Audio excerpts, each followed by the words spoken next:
Aquis is a pan-European exchange services group, but there are two things that make us fundamentally different to other exchanges.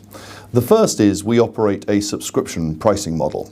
And subscriptions are now in every part of your life. You look at whether you have Netflix or Spotify or mobile phones. The concept of subscription has changed businesses and changed economies and changes human behavior. And the marginal cost of zero is extremely attractive for end users. Of course, the second thing that we did is in February 2016, we introduced a rule that banned proprietary trading firms from crossing the spread and actually aggressively trading on our platform. So the liquidity on Aquis Exchange is extremely different to every other exchange that operates. So not only do banks save explicit costs, and that can be tens of millions of pounds a year by trading on us, but actually the end investor, because of this type of liquidity, can save over £1 billion a year. That makes us very different. Well, the eureka moment actually happened about 6 years ago when we were founding this business, when I was buying my son a phone in Vodafone.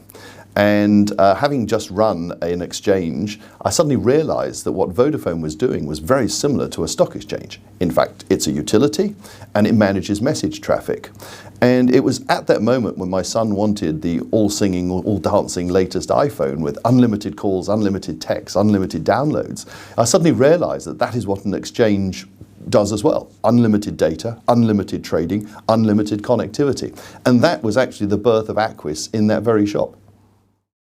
Well, pretty pleased with these last 6 months. We've seen revenues grow by 165%. We saw market share grow from final quarter 2018 of 3.8% of continuous trading all the way up to 4.8% in the last quarter. And we have grown customers. But I think the thing that I'm most excited about is watching that EBITDA number, because the EBITDA number fell to a loss of 161,000 during the 6 months. And that is now at the point where we are showing almost a break even.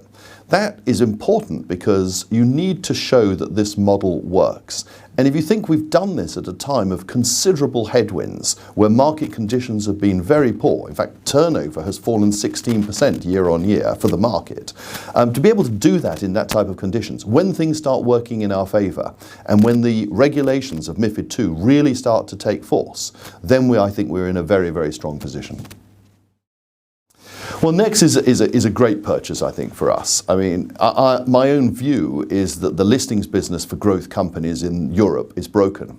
And we're seeing great companies now stay private for longer, moving to private equity. We have great ideas for NEX. Some of those are going to be about changing the liquidity that's actually in secondary trading of growth companies. That market tends to be incredibly wide, very difficult to trade, and really not that accessible for the retail investor. So we've got a lot of ideas here. And a number which we'll announce over the next few months when we complete the deal, when regulatory approval is given, and we hope that will be towards the end of this year. But I think what we will focus on is this thing about liquidity in the secondary trading of stocks. Well, that goes back to the point again of liquidity in the secondary trading. There's a real issue here, and it's been quoted many times. There is a problem. Growth companies, if the spreads are wide, and quite often 10–15% wide, it's very difficult for retail or wholesale to actually start to trade. You have to find mechanisms that allow greater trading and greater liquidity and narrowing of prices. And therefore, you have some form of price mechanism that actually allows what the equilibrium price truly is.